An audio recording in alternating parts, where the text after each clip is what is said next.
வணக்கம். இது vital vibes Tamil. இன்னைக்கு வீடியோவில் நம்ம பார்க்க போகிறது தைராய்டு இஷ்யூஸ் பற்றி தான். தைராய்டு நோய் ஏன் வருது? அதோட சிம்டம்ஸ் என்ன? பெண்களுக்கு இது அதிகமாக வரதுக்கான காரணம் என்ன? தைராய்டு பிளட் டெஸ்ட்டில் என்னெல்லாம் இருக்கும்? அதோட ரிசல்ட்ஸ் எப்படி இருக்கும்? ஹைப்போதைராய்டிசம்னா என்ன? ஹைப்பர் தைராய்டிசம்னா என்ன? இதை ரிவர்ஸ் பண்ண முடியுமா? இதெல்லாம் தான் இந்த வீடியோவில் பார்க்க போகிறோம். அதுக்கு முன்னாடி நீங்கள் இந்த வீடியோவை சப்ஸ்கிரைப் பண்ணாமல் பார்த்துட்ருக்கீங்கன்னா please subscribe to my channel. இந்த தைராய்டு சுரப்பி குறைபாடுனால இந்தியாவில் 10ல் ஒருத்தர் பாதிக்கப்பட்டிருக்காங்க. 2021 எடுத்த சென்சஸ் படி இந்தியாவில் 4.2 கோடி பேருக்கு தைராய்டு நோய் இருக்குது. தைராய்டுனால் பாதிக்கப்பட்டவங்களில் 3ல் ஒருத்தருக்கு தங்களுக்கு தைராய்டு இருக்குது அப்படிங்கிறதே தெரியாது. பிளட் டெஸ்ட் எடுக்கும்போதோ இல்லை வேறு ஏதாவது சிம்டம்ஸ் இருக்குன்னு டாக்டர்கிட்ட போகும்போதோ தான் அவங்களுக்கு தெரிய வரும். ஏற்கனவே சொன்ன மாதிரி பெண்களுக்கு இந்த பாதிப்பு அதிகமாகவே இருக்குது. ப்ரெக்னென்சி டைம்லேயும் குழந்தை பெற்று போஸ்ட்மார்ட்டம் டைம்லேயும் 44% பெண்களுக்கு இந்த சுரப்பி குறைபாடு ஏற்படுது.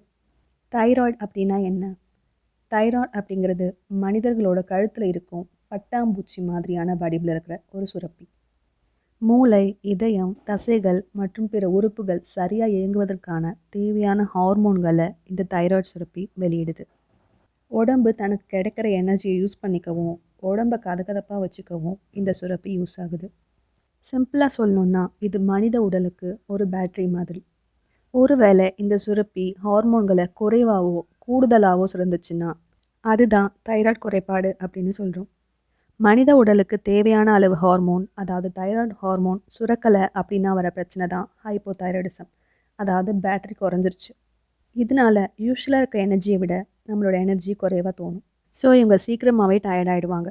ஒருவேளை தைராய்டு சுரப்பி அதிகமாக சுரந்துச்சுன்னா அது ஹைப்பர் தைராய்டிசம். அதிக பசி, அதிகமான வியர்வை இதெல்லாம் இருக்கும். இந்த ரெண்டு தவிர 3ஆவதாக ஒரு பாதிப்பு இருக்குது. தைராய்டு சுரப்பி வீக்கம் அடைகிறது. இதை கழுத்து கழலை, காய்டர் அப்படின்னு சொல்லுவாங்க. மருந்து சாப்பிட்டு சரியாகலைன்னா இதுக்கு ஆப்ரேஷன் தான் தீர்வாக இருக்கும். இந்த தைராய்டு இஷ்யூஸ் இருக்கிறதுக்கான சிம்டம்ஸ் என்னென்னு பார்ப்போம். முதல்ல பார்க்க போகிறது ஹைப்போதைராய்டிசம். இதோட சிம்டம்ஸ்: உடல் பருமன், முகம், கால்கள் இதெல்லாம் வீக்கம் அடைகிறது, சோர்வா, சுறுசுறுப்பு இல்லாமல் இருக்கிறது, பசி இல்லாமல் போகிறது, அதீத தூக்க உணர்வு, அதிகமாக குளிர்றது, பெண்களுக்கு மாதவிடாய் சுழற்சியில் மாற்றம், முடி உதிர்தல் பிரச்சனை, இதெல்லாம் ஹைப்போதைராய்டிசம் இருக்கிறதுக்கான சிம்டம்ஸ். அடுத்தது ஹைப்பர் தைராய்டிசம். அதோட சிம்டம்ஸ் என்னென்னு பார்ப்போம். போதுமான அளவு பசி இருந்தும் நல்ல உணவுகளை உட்கொண்டாலும் உடல் எடை குறைஞ்சிட்டே இருக்கும். கை கால் நடுக்கம், திடீர்னு மனநலம் மாறுறது, கொஞ்சம் வெயில் அடித்தாலும் தாங்கிக்க முடியாது, வியர்வை, தூங்கும்போது மூச்சு சீரற்று இருக்கிறது, இதய துடிப்பு சீரற்று இருக்கிறது, கண் பார்வை மங்கல், பிரெயின் ஃபாக், இதெல்லாம் இதோட சிம்டம்ஸ். ஹைப்போதைராய்டிசம் இருக்கிறவங்களுக்கு டிப்ரெஷன் இருக்குது அப்படின்னு தப்பாக டயக்னோஸ் பண்ணவும் வாய்ப்பு இருக்குது. சிம்டம்ஸே இல்லாமல் இருக்கவும் வாய்ப்பு இருக்குது. தைராய்டு இஷ்யூஸ் இருக்கிறவங்களில் 10% பேருக்கு ஹைப்போதைராய்டிசம் இருக்கும். ஆனால் அவங்கள பாதி பேருக்கு தனக்கு அப்படி ஒரு குறைபாடு இருக்குன்னே தெரியாது. ஆண்கள் பெண்கள்னு 2 பேருக்குமே இந்த இஷ்யூஸ் வந்தாலும் பெண்களுக்கு இது அதிகமாக காட்டும். வழக்கமாக 80-90% தைராய்டு பேஷண்ட்ஸ்க்கு சிகிச்சைக்கு பின்பும் லைஃப் ஸ்டைல் சேஞ்சஸ் மூலமாகவும் இது சரியாக வாய்ப்பு இருக்குது. ஆனால் சிலருக்கு இது முற்றிலும் குணமாகறதில்ல. ஹைப்போதைராய்டிசம் வந்தவங்களுக்கு ஆட்டோ இம்யூன் ரெஸ்பான்ஸ் மாதிரியான நோய்கள் தொடரவும் வாய்ப்பு இருக்குது. டயபெட்டிக்ஸ் பேஷண்ட்ஸ் மாதிரி தைராய்ட்லேயும் எந்த அளவுக்கு பாதிப்பு இருக்குது அப்படிங்கிறத துல்லியமாக நிர்ணயிக்க முடியாது. சரி, இந்த T3, T4, TSH ஹார்மோன்ஸ் இதுக்கெல்லாம் தைராய்டோட என்ன தொடர்புன்னு பார்க்கலாம். ஹைப்போதைராய்டிசம் அப்படின்னா T3 த்ரை அயோடோ தைரோனைன், T4 தைராக்சின் அப்படிங்கிற 2 ஹார்மோன்ஸும் குறையும் அப்படின்னு அர்த்தம். அதே மாதிரி TSH தைரோட்ரோபின் அப்படிங்கிற ஹார்மோனும் அளவு அதிகரிக்கும். மற்ற ஹார்மோன்ஸ்லாம் எப்படி செயல்படுது அப்படிங்கிறத இந்த ஹார்மோன் கட்டுப்படுத்துறதுனால இதை தைராய்டு ஸ்டிமுலேட்டிங் ஹார்மோன் அப்படின்னு சொல்லுவாங்க. இதோட நார்மல் ரேஞ்ச்லாம் எப்படி இருக்குங்கிறத நான் ஒரு ஸ்க்ரீன்ஷாட்டை ஷேர் பண்ணுறேன். ரத்தத்தில் TSH அளவு அப்படிங்கிறது தைராய்டு சுரப்பி சரியாக இருக்கா இல்லையா அப்படிங்கிறத தெரிஞ்சுக்க உதவுது.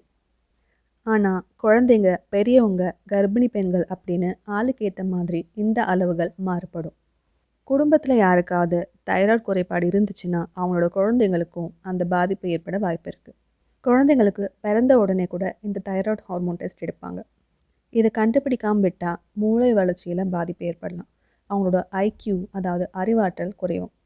ரொம்ப ஈஸியாக சரி பண்ண வேண்டிய விஷயத்தை கண்டுபிடிக்காமல் விடுறதுனால பல சிக்கல்களை உருவாக்கலாம். இந்த தைராய்டு இஷ்யூ ஸ்கூல் போகிற பசங்களுக்கும் ஏற்பட வாய்ப்பு இருக்குது. சரி, இப்போ இந்த தைராய்டு டெஸ்ட்டை பற்றி பார்ப்போம். உங்களுக்கு உடல் சோர்வாக இருக்குது, இல்லை படபடப்பாக இருக்குது, இல்லை வெயிட் கெயின் ஆயிடுச்சு அப்படின்னு உங்கள் டாக்டர் கிட்ட போனீங்கன்னா அவங்க உங்களுக்கு இந்த தைராய்டு ஹார்மோன் டெஸ்ட் எடுக்க சொல்லுவாங்க. ரொட்டீன் டெஸ்ட்டில் வெறும் டிஎஸ்ஹெச் மட்டும் எடுப்பாங்க. இல்லை தைராய்டு பேனல்னு சொன்னாங்கன்னா T3, T4 இது எல்லாமும் சேர்த்து எடுப்பாங்க. இந்த டெஸ்ட் மூலமாக உங்கள் தைராய்டு அண்டர் ஆக்டிவாக இருக்கா இல்லை ஓவர் ஆக்டிவாக இருக்கான்னு கண்டுபிடிக்க முடியும். ஏற்கனவே சொன்ன மாதிரி T4 அண்ட் டிஎஸ்ஹெச் டெஸ்ட் எல்லாம் நியூபார்ன்ஸ்லையும் எடுப்பாங்க. அந்த சிம்டம்ஸ் இருக்கிறவங்கள தவிர ஸ்வாலன் நெக் இருக்கிறவங்களுக்கும் இல்லை ரேடியேஷன் தெரப்பி இல்லை சர்ஜரி பண்ணவங்களுக்கு இந்த டெஸ்ட் எடுக்க சொல்ல வாய்ப்பு இருக்குது. இதோட நார்மல் ரேஞ்ச் என்ன இருக்குன்னு பார்க்கலாம். T3 100லேருந்து 200 நானோகிராம்ஸ் பர் டெசிலிட்டர் ஆஃப் பிளட்டில் இருக்கலாம். T4 4.5லேருந்து 11.2 மைக்ரோகிராம்ஸ் பர் டெசிலிட்டர்னும், டிஎஸ்ஹெச் 0.4லேருந்து 5.0 milli international units per litre அப்படின்னும் இருக்கலாம். இந்த ரெஃபரன்ஸ் ரேஞ்சை உங்களோட ரிசல்ட்லேயே ரெஃபரன்ஸ் ரேஞ்சை வச்சு நீங்கள் செக் பண்ணிக்கலாம். ஒருவேளை உங்களுக்கு ஆல்ரெடி தைராய்டு டிசீஸ் இருக்குன்னா த நார்மல் ரேஞ்ச் எப்படி இருக்கணும்னா 0.5லேருந்து 3.0 milli international units per litre அப்படின்னு இருக்கணும். யூஸ்வலாக இந்த டெஸ்ட்டுக்கு போகிறீங்கன்னா அதுக்கு முன்னாடி ஃபாஸ்டிங் இருக்க வேண்டியது அவசியம். ஏதாவது ஸ்டீராய்ட்ஸ் இல்லை ஓரல் கான்ட்ராசெப்டிவ்ஸ் எடுக்கிறீங்கன்னா அந்த டெஸ்ட் எடுக்கிறதுக்கு முன்னாடி உங்கள் டாக்டரை கன்சல்ட் பண்ணிவிட்டு ஸ்டாப் பண்ண வேண்டியிருந்தால் ஸ்டாப் பண்ணுங்கள். இதோட ரிசல்ட்ஸ் அதிகமாக இருக்குது இல்லை குறைவாக இருக்குங்கிறத வச்சு எப்படி இந்த ரிசல்ட்ஸை அண்டர்ஸ்டாண்ட் பண்ணிக்கலாங்கிறத நான் இந்த ஸ்க்ரீனில் ஷேர் பண்ணியிருக்கேன். T3யும் T4ம் ஹையாக இருக்குது, டிஎஸ்ஹெச்சோட லெவல் லோவாக இருக்குது அப்படின்னா அது ஓவர் ஆக்டிவ் தைராய்டு, அதாவது ஹைப்பர் தைராய்டிசம். இதுவே T3 நார்மலாகவோ இல்லை லோவாகவோ இருக்குது, T4 லோவாக இருக்குது, டிஎஸ்ஹெச் மட்டும் ஹையாக இருக்குது அப்படின்னா அது அண்டர் ஆக்டிவ் தைராய்டு. இதை ஹைப்போ தைராய்டிசம் அப்படின்னு சொல்லுவாங்க. இதோட ரிசல்ட்ஸை பொறுத்து உங்கள் டாக்டர் உங்களுக்கு மெடிக்கேஷன்ஸ் ப்ரிஸ்கிரைப் பண்ணலாம். தைராய்டு இஷ்யூஸை லைஃப் ஸ்டைல் சேஞ்சஸ் மூலமாக, உணவு பழக்கம் மூலமாக ரிவர்ஸ் பண்ண முடியும். ஒருவேளை இந்த தைராய்டு இஷ்யூஸ் அதிகமாக இருக்குன்னா அவங்களுக்கு ultrasound scan, CT scan, MRI scan இது மூலமாகவும் தைராய்டு சுரப்பியோட வடிவம், எடை, அளவு இதெல்லாம் எப்படி இருக்குன்னு அளக்க முடியும். தைராய்டு பாதிப்பை ஓரளவுக்கு தெரிஞ்சுக்க முடியும். ரீசெண்டாக ஐசோடோப் ஸ்கேன் அப்படிங்கிற பரிசோதனை தைராய்டு பாதிப்புகளை ரொம்ப துல்லியமாக கண்டுபிடிக்க யூஸ் ஆகுது. வீக்கம் ஏற்பட்டிருக்க தைராய்டு சுரப்பியிலிருந்து ஊசி மூலமாக சின்ன அளவில் திசுவை அகற்றி அந்த செல்களை பரிசோதனை பண்ணுறது மூலமாக இதை FNAC அப்படின்னு சொல்லுவாங்க. இது மூலமாகவும் புற்றுநோய் பாதிப்பு இருக்கா அப்படின்னு கண்டுபிடிக்க முடியும். அதே மாதிரி தைராய்டு இருக்கவங்களுக்கு முடி உதிர்தலும் அதிகமாக இருக்கும். ஸோ மற்ற நியூட்ரியன்ஸ் குறையாமையும் பார்த்துக்கணும். நல்ல உணவு பழக்கமும் லைஃப் ஸ்டைலும் ரொம்பவே முக்கியம். தைராய்டுங்கிறது பெரிய நோயெல்லாம் கிடையாது, கட்டுப்படுத்தக்கூடியது தான். அதனால நல்ல உணவு பழக்கம், ஸ்ட்ரெஸ் ஃப்ரீ லைஃப் ஸ்டைல், ஆக்டிவான லைஃப் ஸ்டைல் இருந்தாலே இதை ரிவர்ஸ் பண்ண முடியும்.